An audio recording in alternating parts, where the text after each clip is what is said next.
Acabamos de voltar da região das vinícolas na Serra Gaúcha e dessa vez nem passamos pelo Vale dos Vinhedos. Será que esquecemos? Na verdade não. Eu vou te mostrar que dá para fazer um baita no roteiro fugindo dos pontos mais conhecidos. O Vale dos Vinhedos é o ponto mais conhecido da região, mas dessa vez ele não foi nossa referência. Em 2 dias fomos a Garibaldi, Pinto Bandeira, Bento Gonçalves, São Vedelino e Carlos Barbosa, aonde nos hospedamos. Reservamos pelo Airbnb uma casa em um sítio.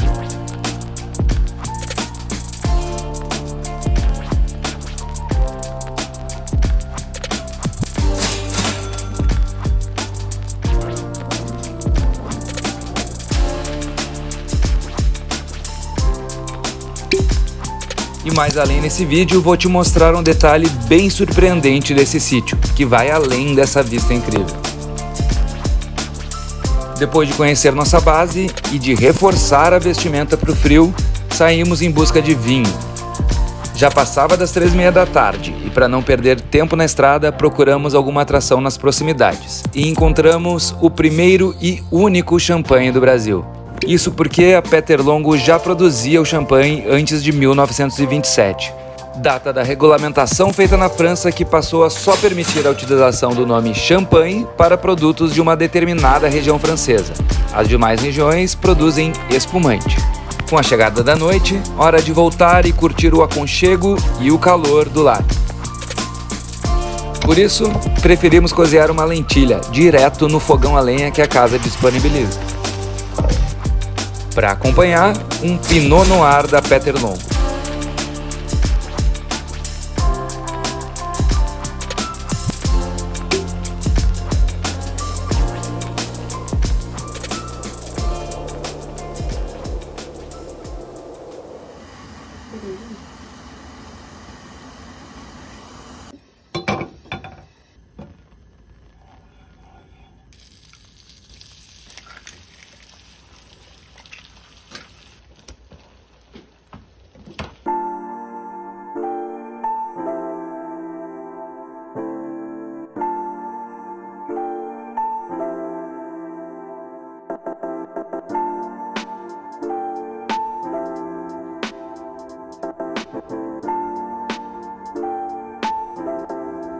No segundo dia, saímos em direção às vinícolas de Pinto Bandeira. E antes de chegar no primeiro destino, fomos obrigados a parar e curtir as paisagens da serra.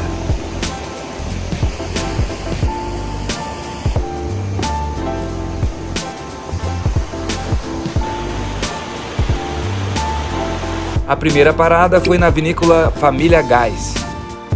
As reservas são feitas pelo próprio site da vinícola. E já que não havia mais horários para aquele dia, fizemos uma espécie de visitação por conta própria.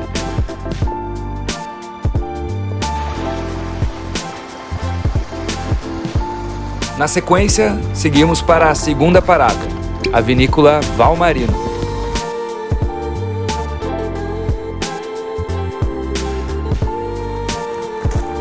A estrutura deles pode até ser um pouco mais simples, mas os vinhos são de ótima qualidade.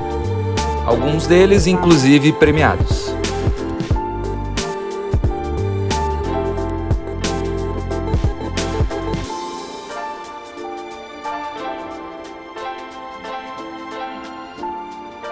Com o frio pegando, fomos até os caminhos de pedra reabastecer o estoque de erva de chimarrão, na Erva Mate Ferrari.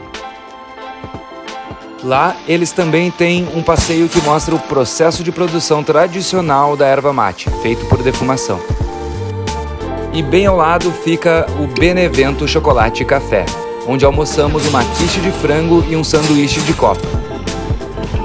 Terminamos comendo essa torta de cookie recheado com Nutella recém-saído do forno.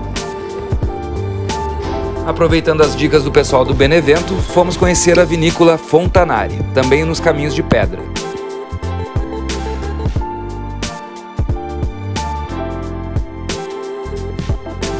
A degustação é R$30, mas o valor é devolvido em caso de compra. Em casa novamente, momento de reabastecer a lenha para a noite, já que a expectativa era de neve em Carlos Barbosa depois de 36 anos. À noite, já tínhamos reserva para o nosso restaurante favorito da região, o Primo Camilo.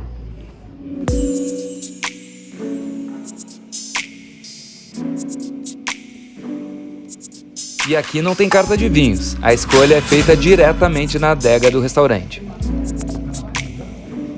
E a minha recomendação é esse nhoque recheado ao ragu de cordeiro, preparado cuidadosamente por 16 horas. Simplesmente sensacional. E para encerrar a noite, que não teve neve, um carteado ao lado do fogo.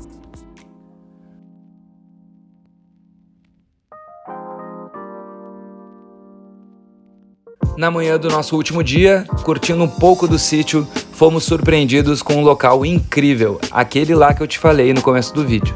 As imagens explicam melhor do que as palavras.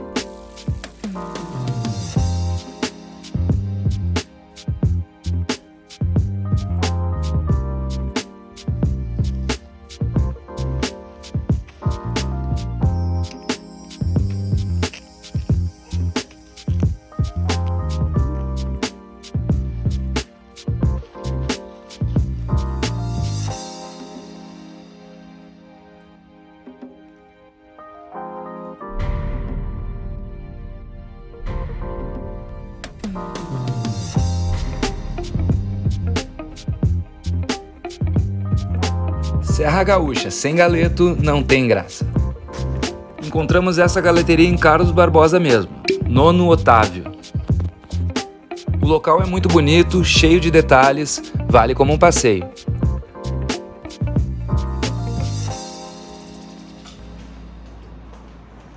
Você gostaria de alguma bebida agora? Aí esse pãozinho aqui. A comida era exatamente o que procurávamos e fomos muito bem recepcionados pelo Paulo, o proprietário que não me deixava chamá-lo de senhor.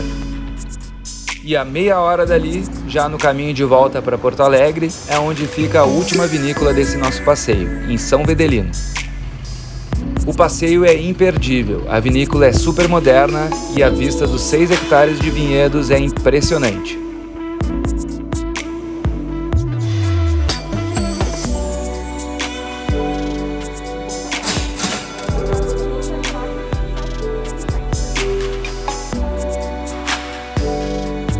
Muito obrigado por assistir até aqui. Se gostou, não esquece de deixar um joinha e te inscreve no canal. Valeu!